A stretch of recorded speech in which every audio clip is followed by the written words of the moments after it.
Namo tassa bhagavato arahato samma sambuddhassa.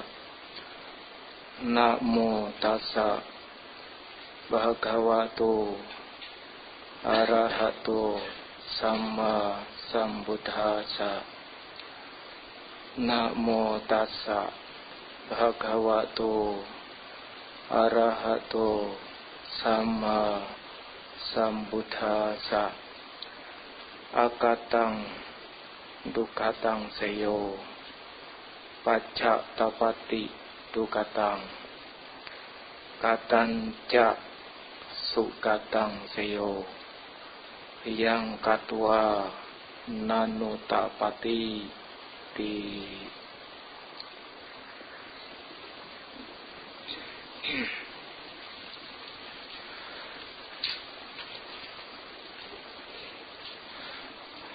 Ibu bapak, saudara sekalian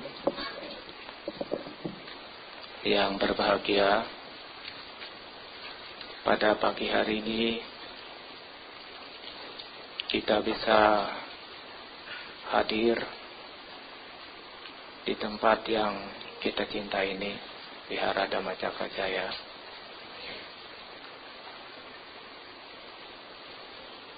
Tentu dengan tujuan yang sama, yaitu untuk menambah perbuatan baik kita sebagai siswa Sang Buddha. Tentu adalah suatu perbuatan yang bijaksana, karena pada kesempatan ini kita menggunakan waktu dengan baik. Buddha mengatakan, ibu bapak saudara sekalian, tidak semua kesempatan kita dapatkan.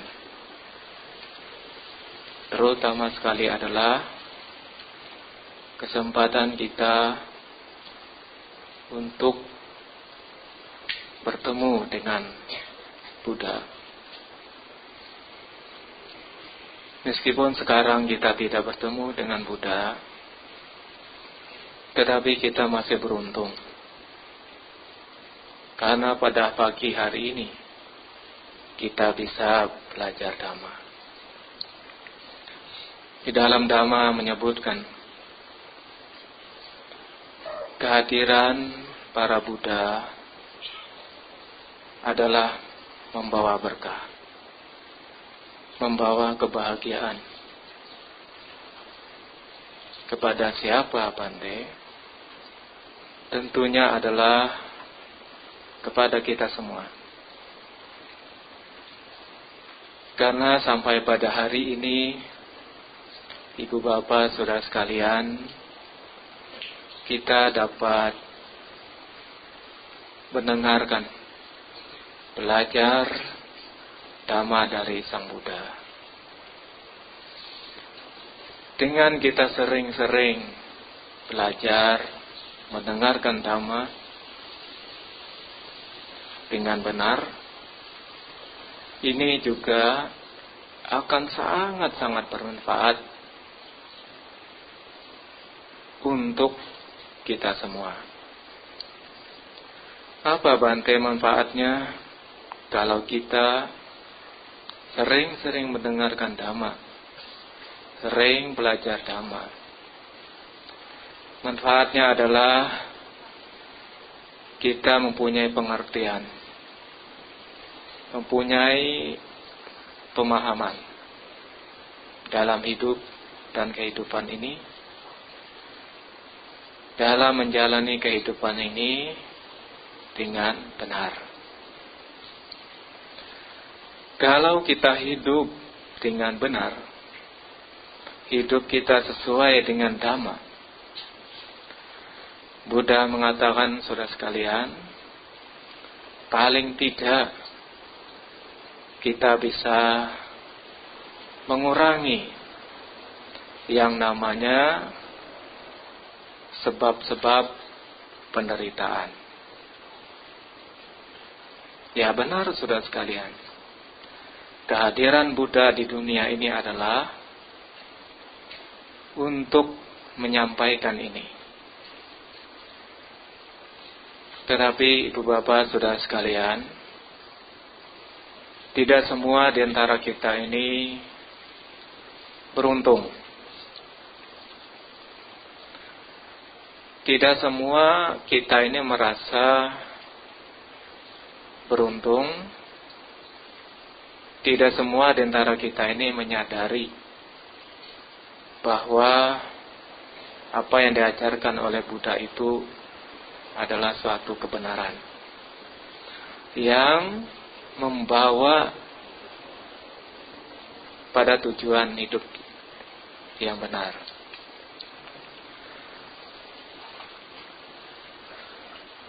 Karena tidak sedikit juga umat manusia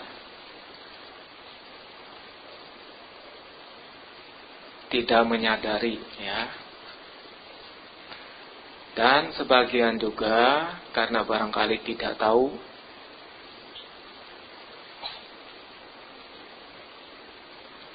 dalam menjalani kehidupan ini tidak digunakan dengan sebaik mungkin.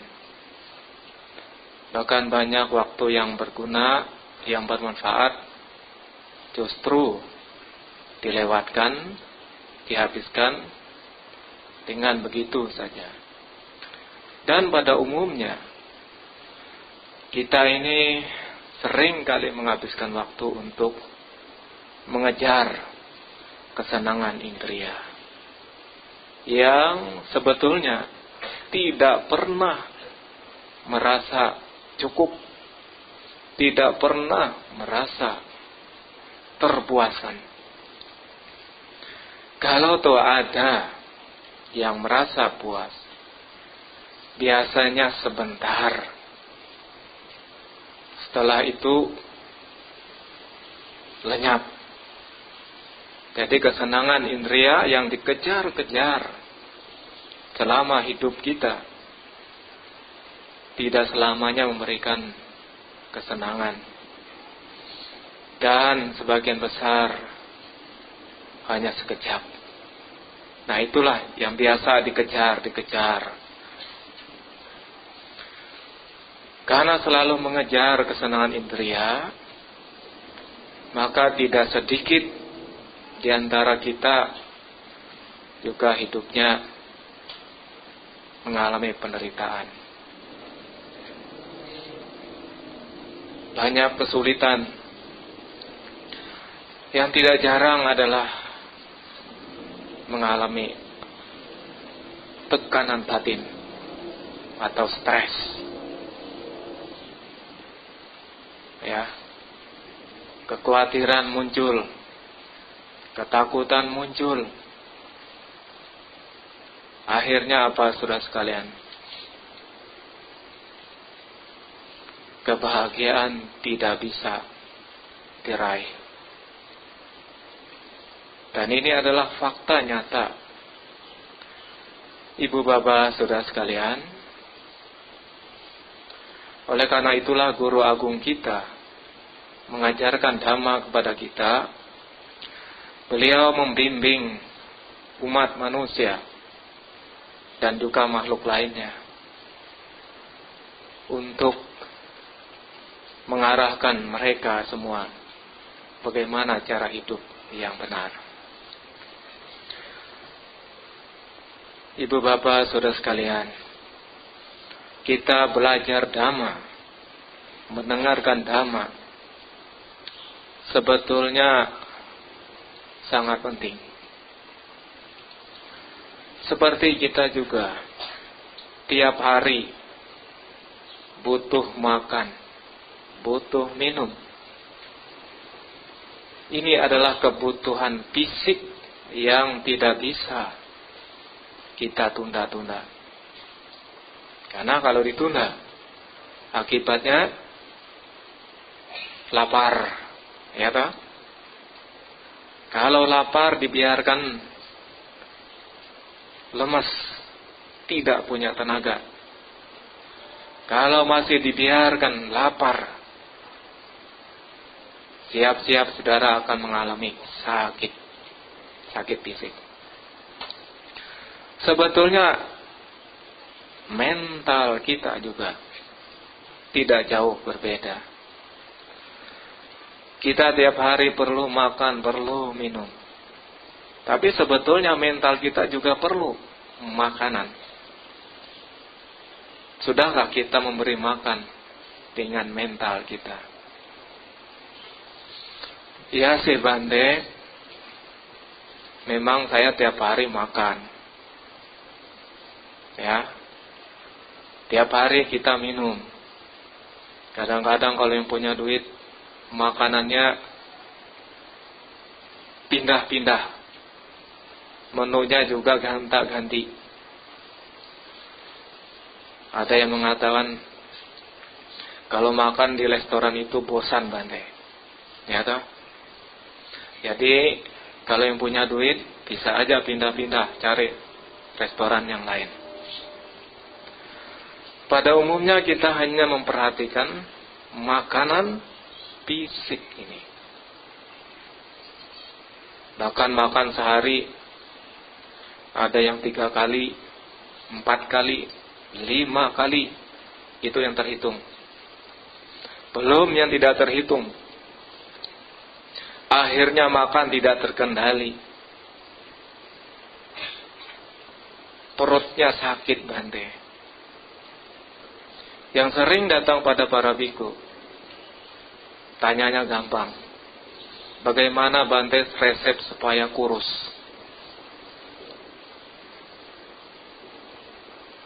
Ya, Dhamma sebetulnya mengajarkan kepada kita. Kalau kami para biku diajarkan oleh Buddha, para biku, makanlah secukupnya. Cukup artinya tidak kurang, tetapi juga tidak berlebih. Apalagi makannya sampai sakit, kekenyangan, muntah-muntah. Nah ini para biku dilarang. Mungkin ada baiknya juga kalau umat Buddha mengikuti cara Sang Buddha. Jadi kalau mau langsing gampang sebetulnya. Tidak mahal. Tidak mahal. Ikuti cara Buddha. Ya mungkin mengikuti cara para biku mungkin tidak terlalu berat kali ya. Misalnya makan 2 kali sehari. Wah itu yang saya takut Bante. Takut apa? Sakit. Gitu toh biasanya. Tapi ibu bapak saudara sekalian, kami para biku makan 2 kali itu sudah cukup. Bahkan di antara kita makan ada yang 1 kali sehari. Ya. Ada juga di antara kita ini makan dalam 1 minggu cuma 5 kali. 5 kali loh. 1 minggu 5 kali makan cukup. Karena ada hari tertentu kita bertekad tidak makan. Total 1 hari tidak makan. Senin Kamis tidak makan. Jadi kalau dihitung 1 minggu makannya cuma 5 kali. Nah kalau saudara makan sehari berapa kali? Ya, 5 kali bisa dijadikan 1 minggu. Hidup dan sehat. Dan ini dijalani tidak hanya 1 minggu, 2 minggu. Bantenya sudah 20-an tahun jadi biku. Mungkin antara kita belum lahir, Bante sudah lahir. Menjalankan cara hidup Sang Buddha. Dan nyatanya sehat sampai sekarang. Ini juga bagus sebetulnya. Jadi ibu bapak saudara sekalian, kalau mau sehat, ya yang penting sehat ya. Sangat penting ini. Bahkan sehatnya lebih penting daripada umur panjang. Masa Bante? Iya toh. Karena beberapa kasus sudah sekalian, saya di Tangerang tuh ada bapak-bapak sakit kanker paru. Waktu itu saya diminta datang. Aduh Bante, sakit. Awalnya paru yang sakit. Sekarang Bante naik ke atas, ke leher, ke kepala. Tolong Bante kalau bisa saya ini cepat-cepat mati saja. Ya. Jadi kalau kita perhatikan, lebih baik mati daripada umur panjang. Karena sakit-sakitan. Betul ya?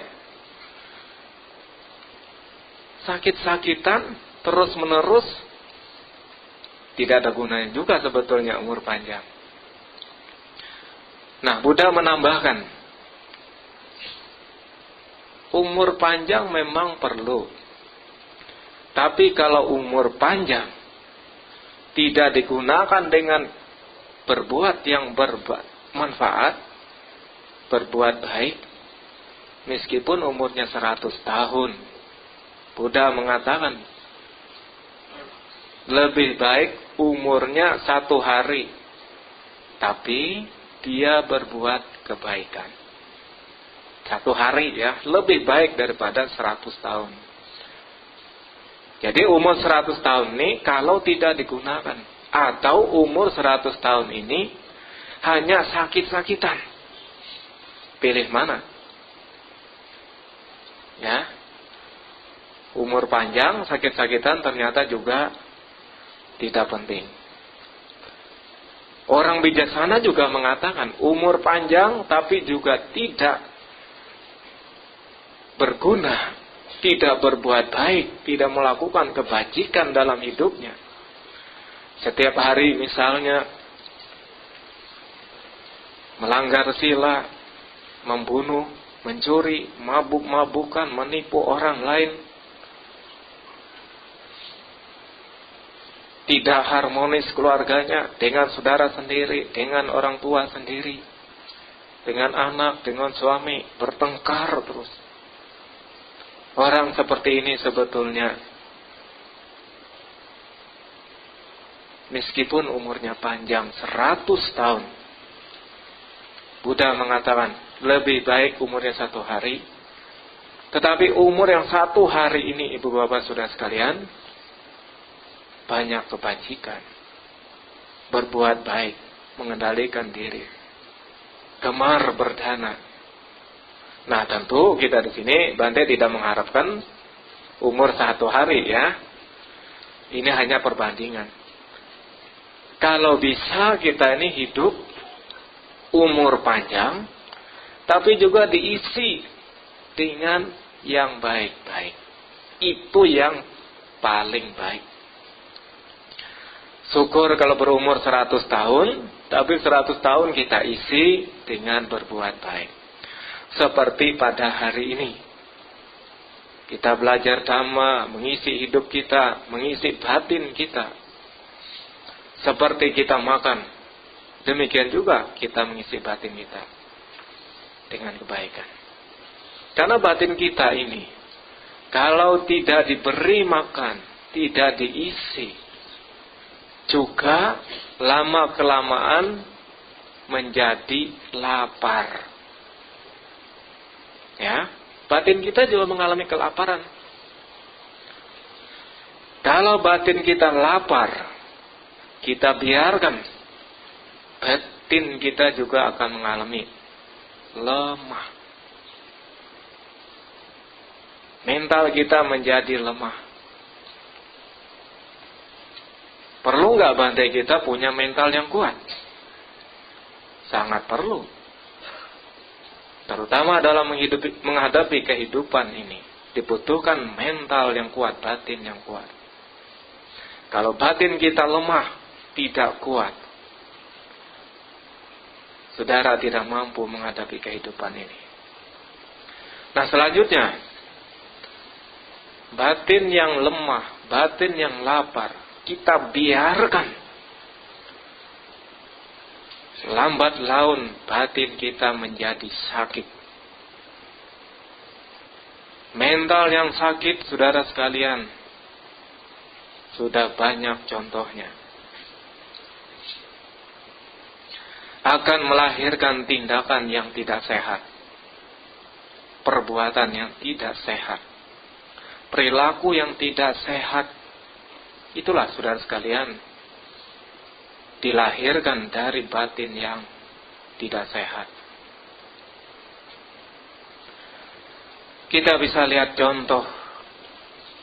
Beberapa waktu yang lalu saya melihat, membaca di media cetak, ada sekumpulan anak muda yang kebetulan lewat di jembatan tol Tangerang Merak. Bahkan kasus sebelumnya juga sudah ada. Mereka membawa batu. Nah, kemudian di jembatan itu sambil iseng-iseng melemparkan batu. Dan batu yang dilempar itu mengenai mobil-mobil yang lewat. Tidak sedikit korban. Ada yang kacanya pecah. Bahkan kalau tidak salah beberapa waktu yang lalu juga ada yang meninggal. Nah, kemudian anak-anak muda ini setelah melakukan aksinya dengan senang, dengan puas, dan mereka tidak memikirkan akibat yang dialami para pengendara ini. Kasus yang lain yang marak di ibu kota kita ini adalah kejahatan, perampokan, jambret, begal motor yang tidak segan-segan juga mengambil barang pemiliknya, dan kalau perlu harus dibunuh.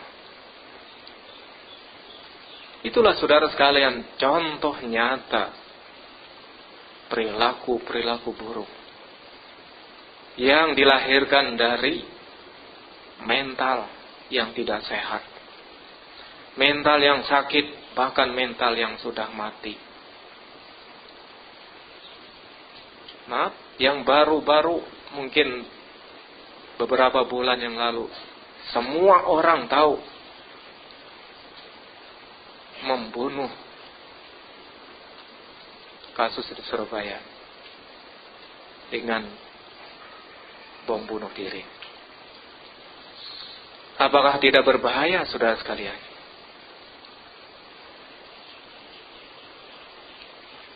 Oleh karena itulah guru agung kita mengatakan perlunya kita membina mental kita, membina batin kita. Jangan sampai batin kita kelaparan, jangan sampai batin kita lemah, jangan sampai batin kita sakit, apalagi batin kita mati. Karena kalau ini dibiarkan akan merugikan diri saudara sendiri, keluarga kita, sahabat-sahabat kita, lingkungan, dan banyak orang. Bahkan semua makhluk menderita kerugian. Ibu bapak saudara sekalian, Bante, sebetulnya apa sih yang membuat batin kita ini kadang-kadang terlupakan? Kita lupa mengisi batin kita. Kita lupa dengan kebutuhan ini. Karena pada umumnya sekali lagi kita ini disibukkan oleh kesenangan indria, kesenangan-kesenangan, keserakahan. Keserakahan, saudara sekalian, berkembang menjadi kebencian. keserakahan dan kebencian juga berkembang, akan menutupi mata batin kita sehingga menjadi gelap. Orang yang batinnya gelap tidak bisa melihat kebenaran, tidak bisa melihat dhamma.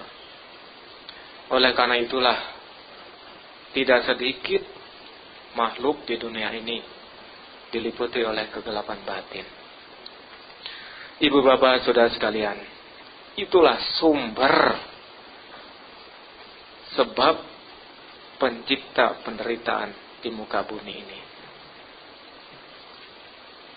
Pada kesempatan pagi hari ini, terutama ibu bapak saudara sekalian, beruntunglah karena kita bisa mendengarkan dhamma yang disampaikan oleh baik para biku dan juga pembabar dhamma yang lain.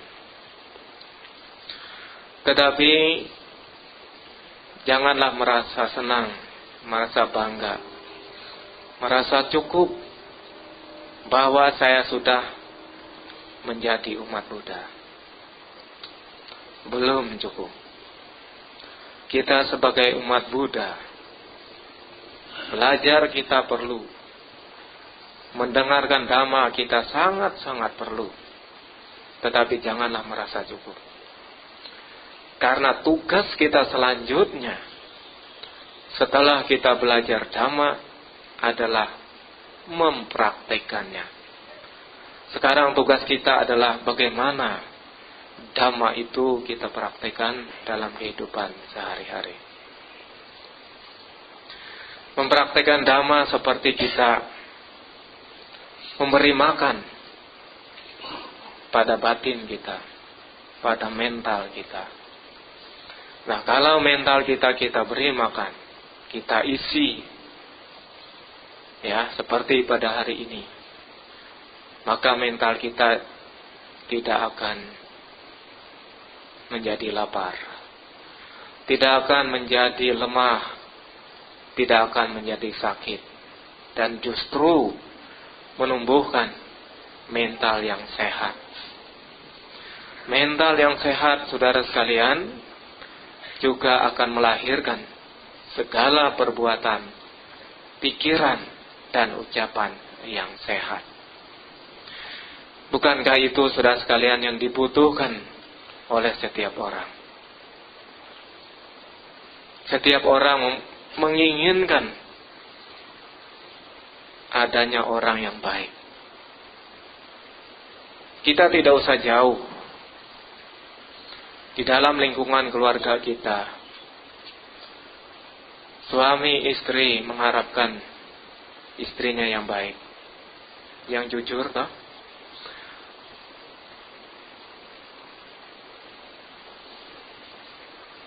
Kemudian si istri juga mengharapkan suaminya yang baik, yang jujur, yang setia. Demikian juga anak-anak mengharapkan orang tuanya yang baik. Atau orang tua juga mengharapkan anak-anaknya yang baik. Nah, untuk menghadirkan anak-anak yang baik, mari kita ajarkan mereka dhamma. Kewajiban kita sebagai orang tua adalah mencegah mereka berbuat jahat, mengajarkan mereka moralitas. Selanjutnya menganjurkan mereka berbuat baik. Anjurkanlah anak-anak kita berbuat baik. Mengajarkan mereka ilmu pengetahuan. Mengajarkan mereka keterampilan. Supaya mereka punya pengetahuan, punya keterampilan. Mengajarkan mereka karakter. Yang sekarang ini kita kekurangan karakter baik. Di antaranya adalah budi pekerti. Budi pekerti, budaya santun, yang sekarang ini sudah menipis, ya, di masyarakat kita ini sudah sangat-sangat menipis. Jarang anak-anak yang berlaku santun, berpunya etika, terutama di depan umum. Oleh karena itulah saudara sekalian, perlu kita tumbuhkan kembali. Dan masih banyak lagi kewajiban orang tua terhadap anak-anaknya. Mungkin dulu orang tua punya kewajiban mencarikan pasangan hidup. Mungkin sekarang ini agak bergeser. Karena anak-anak sekarang mencari pasangan hidup sendiri. Tapi paling tidak orang tua mengarahkan anak-anaknya. Dan yang selanjutnya, orang tua perlu mewariskan harta warisan. Harta warisan tidak mesti harus kekayaan. Paling tidak adalah harta warisan berupa keterampilan, pengetahuan. Ini yang perlu juga kita tumbuhkan di dalam mental anak-anak kita. Ibu bapak saudara sekalian, kalau kita semua punya mental yang sehat, yang baik, maka perilaku seseorang ini biasanya juga melahirkan mental perilaku yang sehat. Buddha mengatakan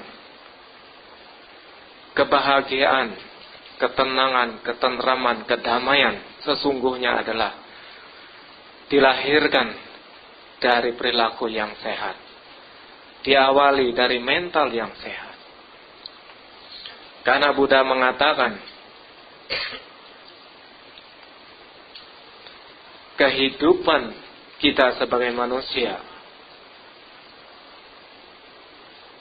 yang sering kita alami, suka maupun duka, sebetulnya bukanlah hadiah ataupun hukuman dari para dewa tertentu. Tapi Buddha dengan jelas mengatakan semua itu adalah dilahirkan dari perilaku-perilaku yang saya sebutkan tadi.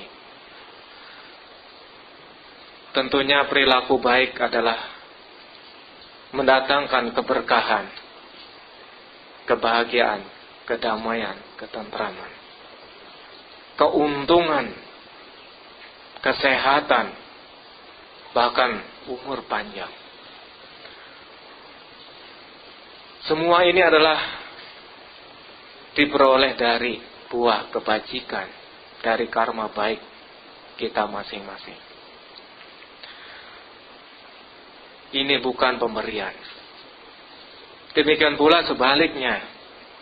Kalau hal-hal yang tidak diinginkan hadir di dalam hidup kita, kemalangan, penderitaan, keluh kesah, kerugian, celaan dan sebagainya, Buddha mengatakan dengan jelas, itu pun juga bukanlah hukuman dari para dewa, tetapi sebetulnya adalah akibat yang dilahirkan dari perilaku-perilaku yang buruk.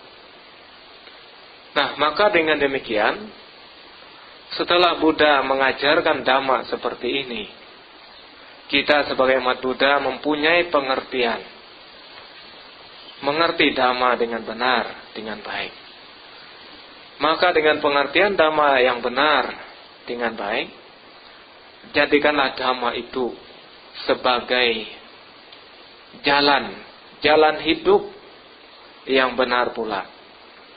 Nah, kalau kita memiliki jalan hidup yang benar, maka sudah tentu, sudah sekalian, sebagian besar persoalan di muka bumi ini bisa kita kurangi.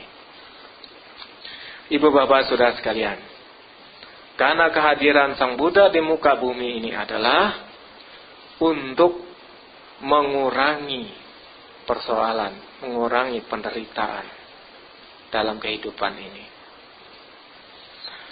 Buddha menyadari dengan jelas bahwa penderitaan yang sering muncul di kalangan umat manusia tidak lain dan tidak bukan disebabkan oleh sifat buruk yang ada di dalam batin kita. Apakah itu, saudara sekalian? Sifat buruk yang selalu muncul dan kadang-kadang menyelinap, yaitu adalah keserakahan. Keserakahan dan keterikatan. Kemudian diikuti oleh kebencian. Dan yang ketiga adalah sifat buruk, ketidaktahuan atau kegelapan batin. Sifat buruk inilah, ibu bapak saudara sekalian, sebagai pencipta semua malapetaka di muka bumi ini. Ibu bapak saudara sekalian, sekali lagi kita sebagai umat Buddha yang baik dan mengerti Dhamma yang telah diajarkan oleh Sang Buddha. Buddha mengerti akar dari persoalan, dan kemudian juga beliau mengetahui bagaimana menyelesaikan persoalan itu. Nah, setelah akarnya diketahui, maka Buddha kemudian mencari solusi untuk menyelesaikan persoalan ini. Persoalan seperti yang saya sebutkan tadi, penderitaan, kejahatan yang sering muncul tidak lain dan tidak bukan adalah bersumber dari kekotoran batin. Nah, kekotoran batin yang menjadi sumber inilah yang harus kita lenyapkan, kita cabut, kita bersihkan, atau paling tidak kita kurangi. Karena tanpa mengurangi kekotoran batin, persoalan juga tidak akan berkurang, dan justru bisa menambah persoalan yang baru. Nah, persoalan munculnya kekotoran batin ini perlu kita lenyapkan dengan mempraktekkan Dhamma yang sebetulnya tidak sulit. Karena umat Buddha sudah sering mendengar, yaitu kita harus mengembangkan sifat-sifat yang baik. Sifat-sifat baik melalui pengembangan moralitas, sila. Sifat-sifat baik melalui pengembangan samadhi. Sifat-sifat baik melalui pengembangan kebijaksanaan. 3. Nah, 3 sifat baik inilah yang bisa menghancurkan kekotoran batin, yang kalau dijabarkan menjadi jalan tengah berunsur 8. Ya. 3 macam Dhamma ini kalau dijabarkan menjadi jalan tengah berunsur 8.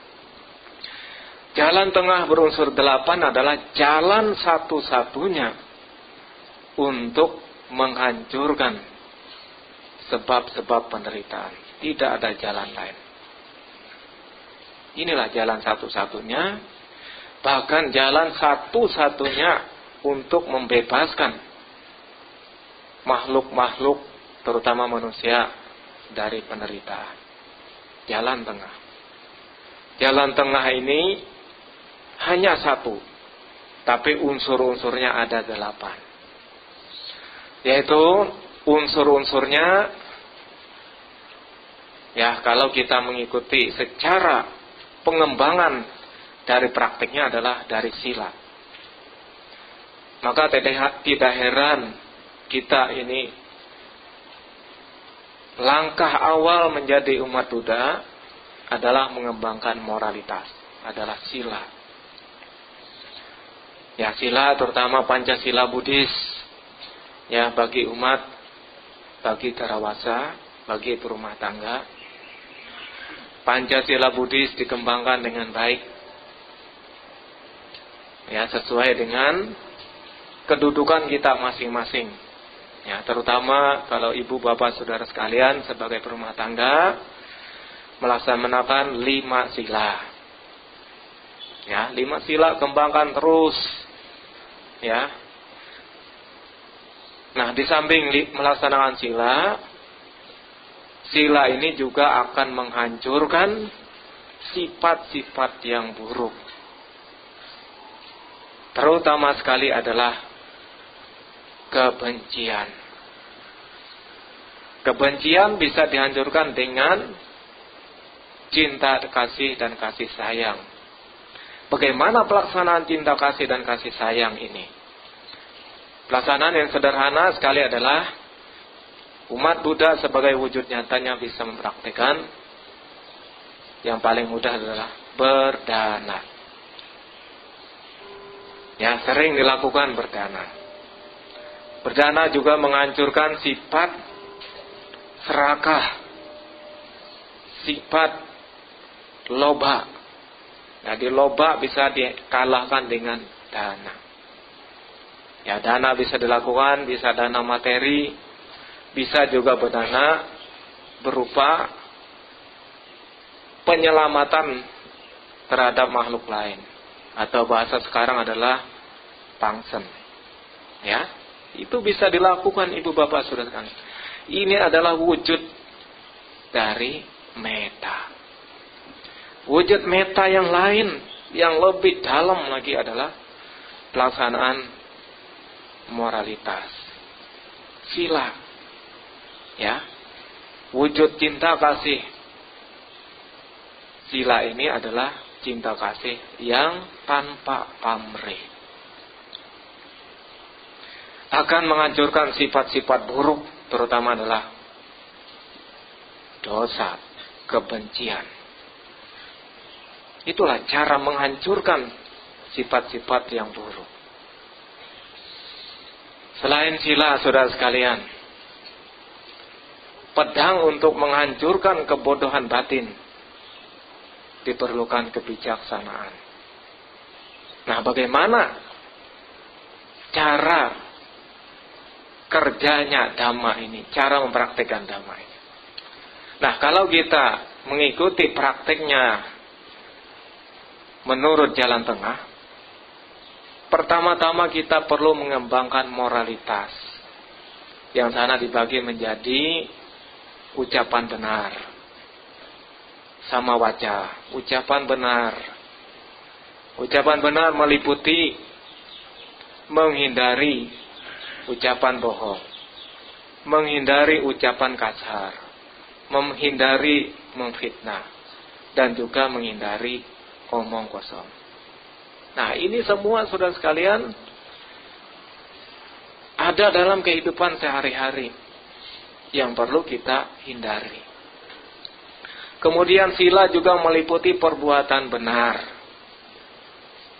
Di dalam jalan tengah perbuatan benar meliputi apa?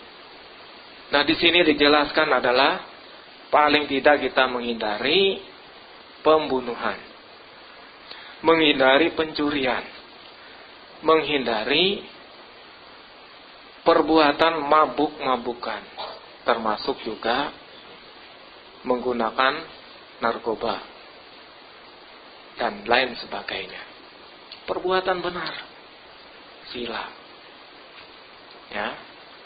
Nah, kalau ini dikembangkan, silanya dikembangkan, ucapannya dikembangkan, silanya murni, akan mendukung perbuatan baik yang lebih tinggi. Dalam hal ini adalah mendukung meditasi. Ya. Jadi kalau mau meditasi harus punya sila yang baik. Meditasi tanpa ada sila sulit, tidak mungkin. Karena sila yang baik akan melahirkan ketenangan batin. Nah, ketenangan batin ini akan cepat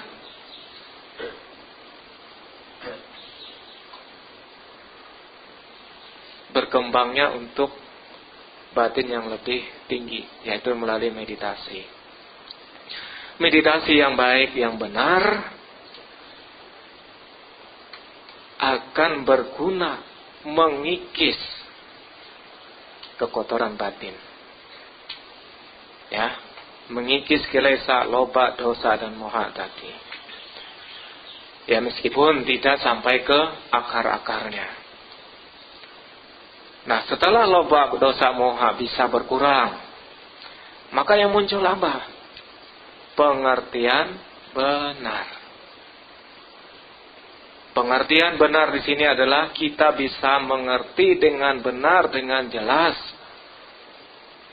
Pengertian yang sederhana adalah mengerti perbuatan yang kita lakukan. Mengerti manfaatnya kita berbuat baik. Ini paling gampang, saudara sekalian. Mengerti akibatnya perbuatan buruk yang kalau kita lakukan. Ini paling tidak kita punyai. Mengerti hukum karma. Maka dengan memiliki pengertian ini akan mendorong kita melakukan perbuatan baik yang lain. Keyakinan kita bisa tumbuh, berkembang. Dan pengertian yang lain bisa berkembang. Pengertian yang lebih dalam, yang lebih jauh lagi adalah mengerti sebab munculnya penderitaan. Adanya penderitaan, kemudian mengerti sebabnya apa. Kemudian melenyapkannya. Lalu cara melenyapkannya. Mengerti bahwa saya hidup tidak hanya saat ini saja. Karena itu setelah kematian, saya akan dilahirkan kembali. Dengan pengertian ini, saudara sekalian, bisa mendorong kita untuk merubah cara hidup kita yang tadinya belum benar menjadi benar. Itulah pentingnya pengertian. Nah, kemudian pengertian ini hendaknya juga dilandasi dengan cinta kasih. Cinta kasih dan kasih sayang. Nah, kalau dua ini digabung, pengertian benar dan pikiran benar, maka disebut panya. Ya, panya. Kebijaksanaan. Ibu bapak saudara sekalian, panya inilah sebetulnya yang akan memotong sampai habis, sampai bersih kekotoran batin kita, sampai ke akar-akarnya. Ya, memang tidak bisa sekaligus. Perlu praktek terus-menerus. Sebagai contoh juga guru agung kita. Beliau menyempurnakan paramita tidak hanya satu kelahiran, tapi berkali-kali kelahiran. Tetapi beliau tidak pernah putus asa. Setiap kelahiran beliau selalu mengembangkan kebaikan. Berbuat baik, berbuat baik, berbuat baik. Tidak pernah bosan. Demikian juga kita hendaknya janganlah merasa bosan berbuat baik. Saya minta bosanlah berbuat jahat. Ya, karena di dalam Dhammapada itu menyebutkan sebaiknya seseorang melakukan perbuatan baik. Karena kebaikan itu akan mendatangkan kebahagiaan bagi si pelakunya. Ya. Bahagianya bisa juga sekarang. Bisa juga beberapa saat kemudian, beberapa waktu kemudian. Seminggu kemudian, sebulan kemudian, setahun kemudian, beberapa tahun kemudian. Kalau tidak sempat, tunggu kelahiran berikutnya. Kalau masih belum sempat, tunggu kelahiran berikutnya berturut-turut.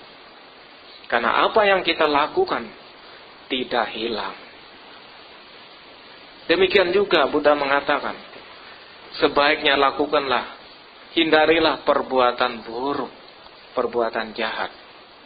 Karena perbuatan jahat ini akan mendatangkan penderitaan bagi si pelakunya di kemudian waktu.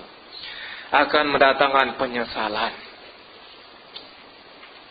Itulah sebabnya saudara sekalian, mengapa di dunia ini ada orang hidupnya senang, hidupnya bahagia, sukses, sehat, umur panjang,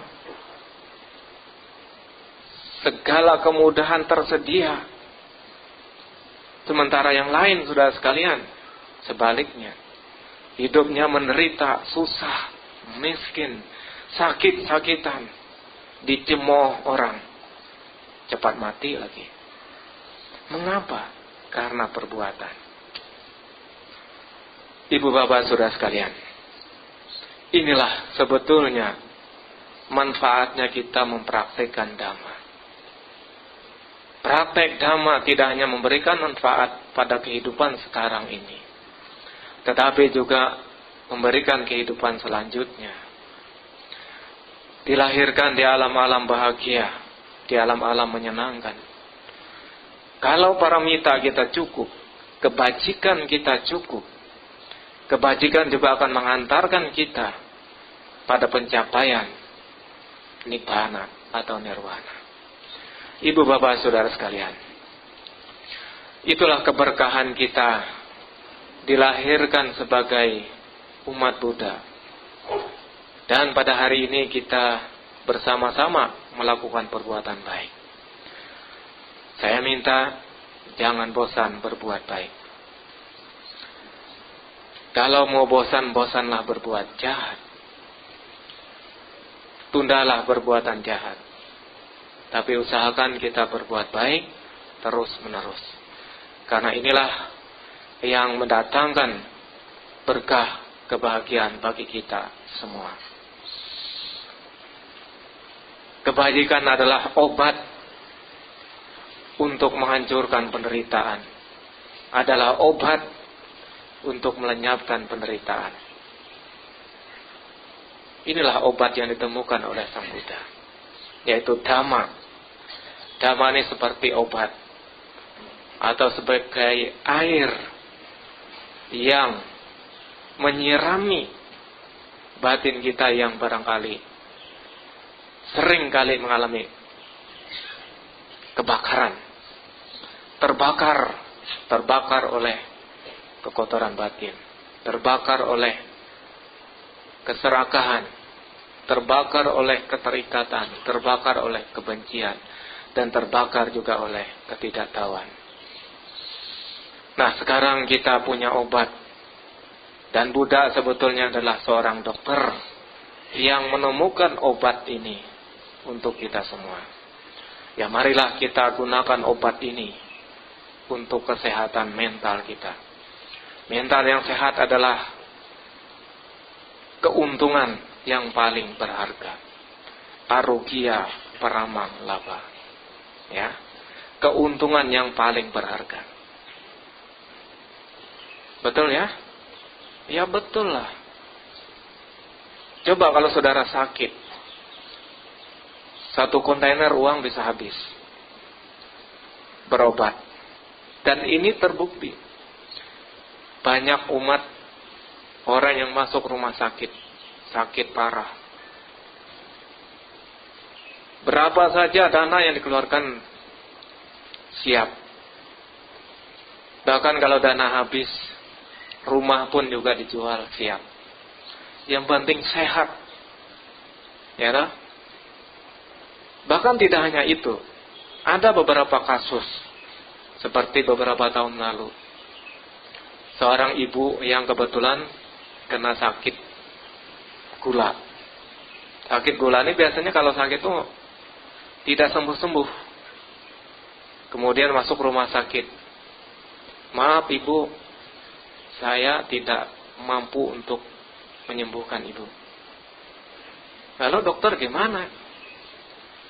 Ada cara lain nggak dokter? Ada caranya kalau ibu mau. Apa dokter? Kakinya dipotong saja. Ya baiklah dokter, saya rela dipotong. Yang penting saya sehat. Itu fakta nyata saudara sekalian. Arogya Paramalabha. Buatlah hidup sehat. Sehat mental, sehat jasmaninya. Terima kasih atas perhatiannya. Ya, semoga yang saya sampaikan ini yaitu mempraktekkan dhamma dengan benar sesuai dengan apa yang diajarkan oleh Sang Buddha, sehingga kita memperoleh manfaatnya, yaitu terbebas dari kekotoran batin.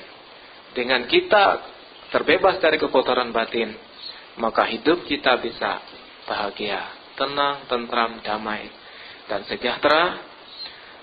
Tidak hanya sampai di situ, orang yang mempunyai kebajikan setelah dari alam sini memperoleh kelahiran di alam bahagia, hingga akhirnya mencapai nibbana.